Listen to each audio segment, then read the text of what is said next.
By the way, the 20 guns of the Niagara weren't used until the last 15 minutes.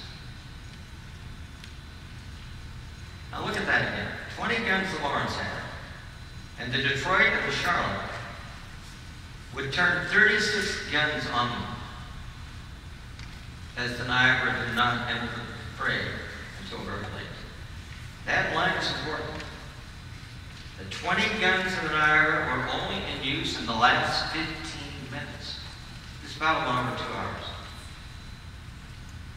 Now, by the way, and this is an important phrase that you see here, an interesting fact is this was a young man's fleet.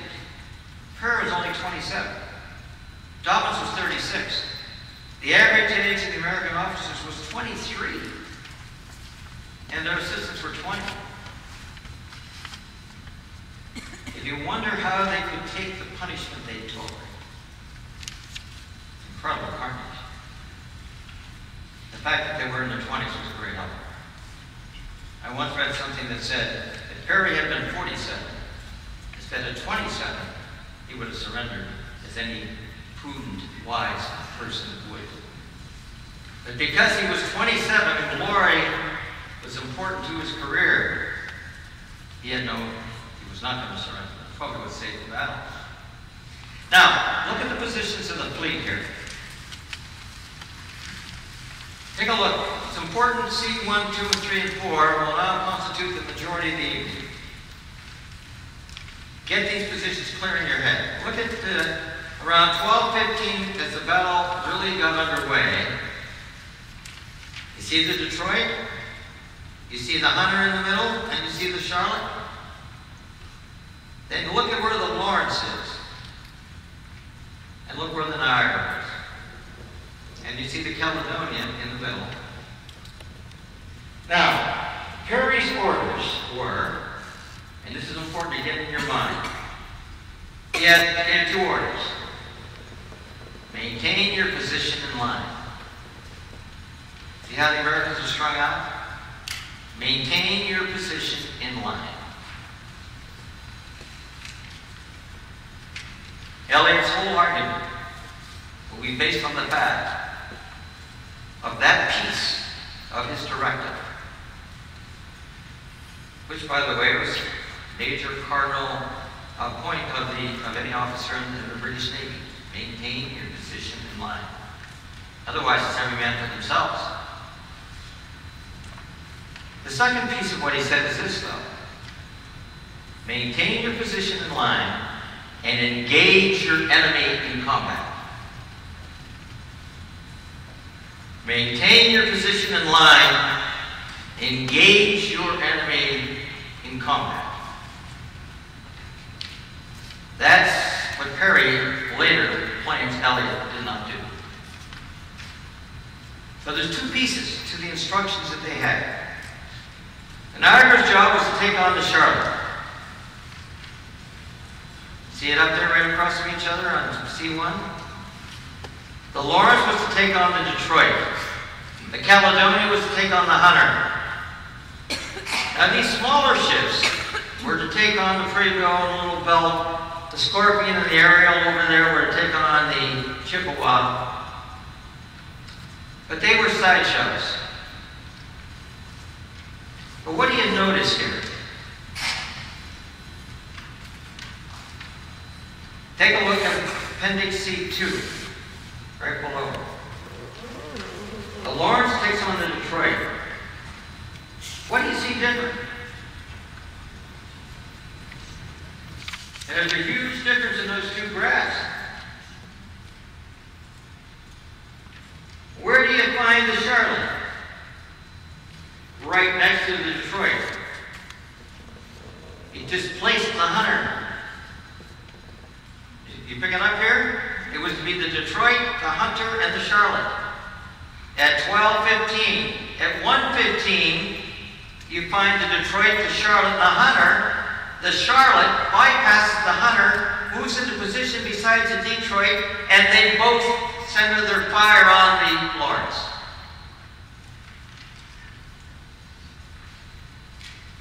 The Lawrence is exposed out there. Where is the Niagara?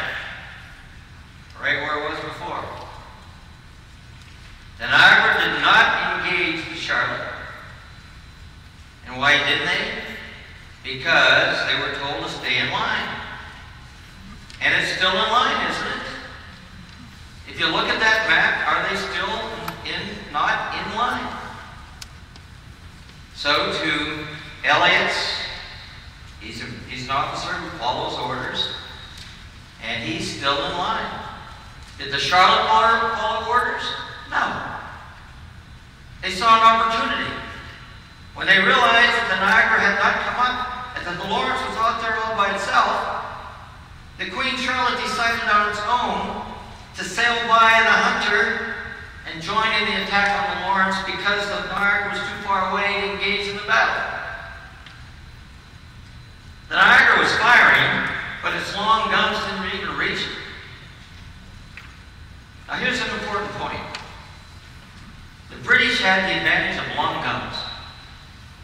They could shoot further.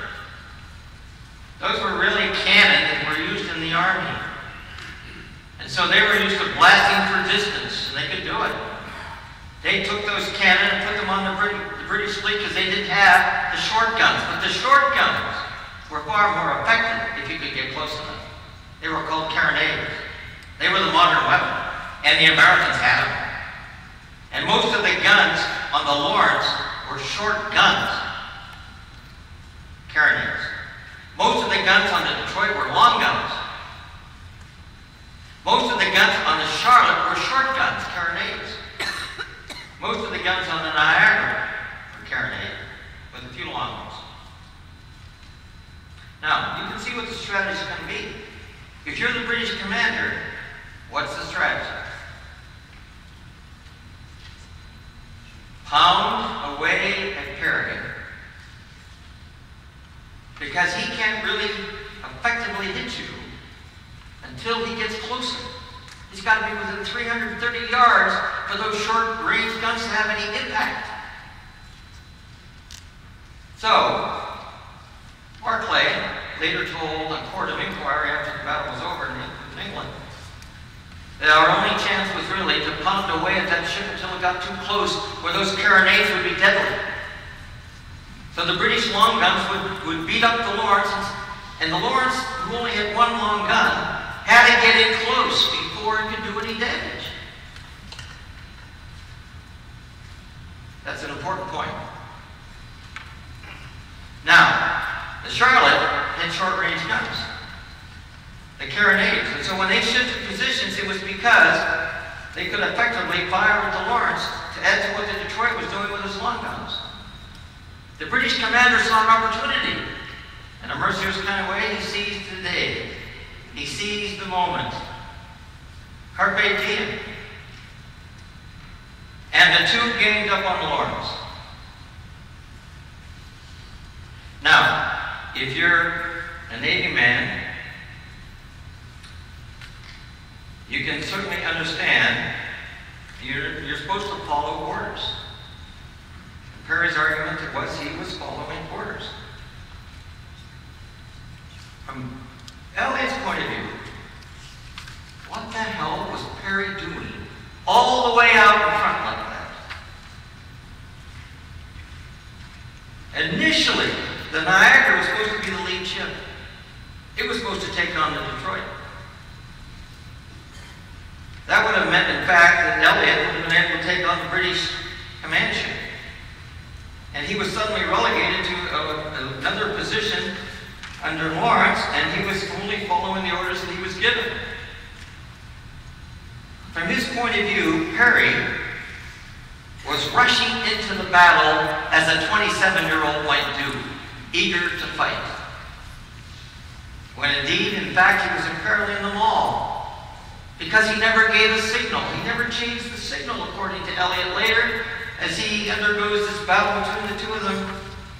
Perry never ran up any signal that was any different than engage your enemy and stay in line. And so Perry got out in front of all the rest.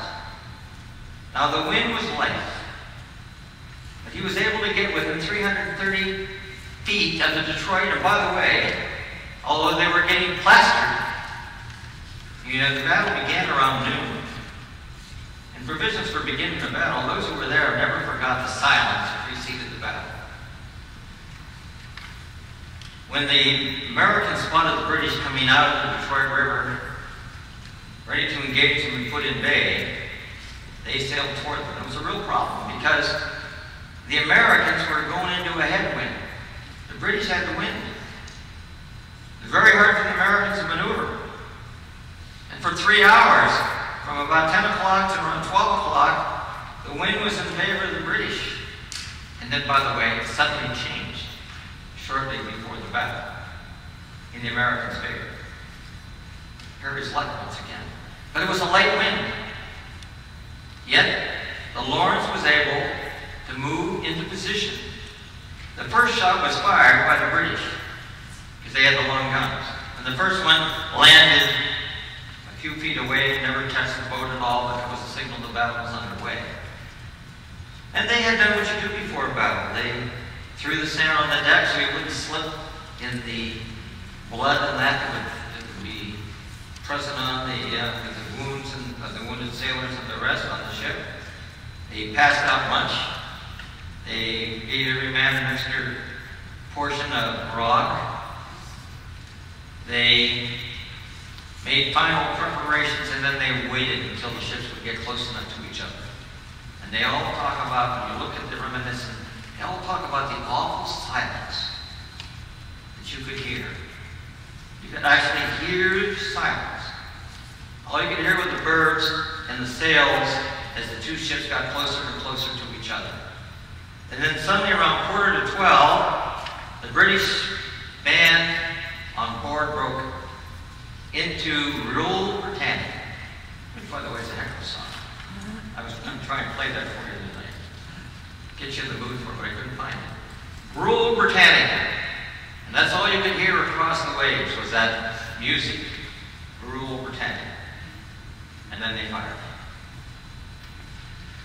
Perry's the second shot fired by the Detroit hit the Lawrence. Killed a couple, wounded a couple. And his men were getting very nervous because they weren't sure, they weren't close enough to fire. And so Perry told them to fire anyhow, just to give them the feeling they were doing something. And eventually, they got in close enough and they started to take, although they were taking a terrible beating, and I mean a terrible beating. If there's one place you did not want to be, it was on that ship. You know, what a sailor faced was far worse than any soldier ever faced. A soldier had to face being shot. A sailor had to worry about the fact that a cannonball, well, they might get hit by one. That wasn't the great danger. The great danger was when the cannonball would splinter the wood on the desk and send huge splinters flying in all directions. You could easily have a splinter sticking at your head. You had sharpshooters in the sails who were firing cannon. They were firing at you from the sails. You were at high risk. The casualties were terrible. You had to worry that the guns might explode if they got too hot. And so they had pans of water beside every gun that they would have to throw on the guns to keep them from exploding if they got too hot. It was an ugly, ugly kind of scene where courage was absolutely critical. If you were wounded, you could be taken below deck, but that was as dangerous as being above deck. And the worst thing that could happen to you is if you got wounded. Because all they could give you as they operated on you was a slug of whiskey and a piece of leather you could bite on as they sawed off a limb or tried to stop the flow of blood.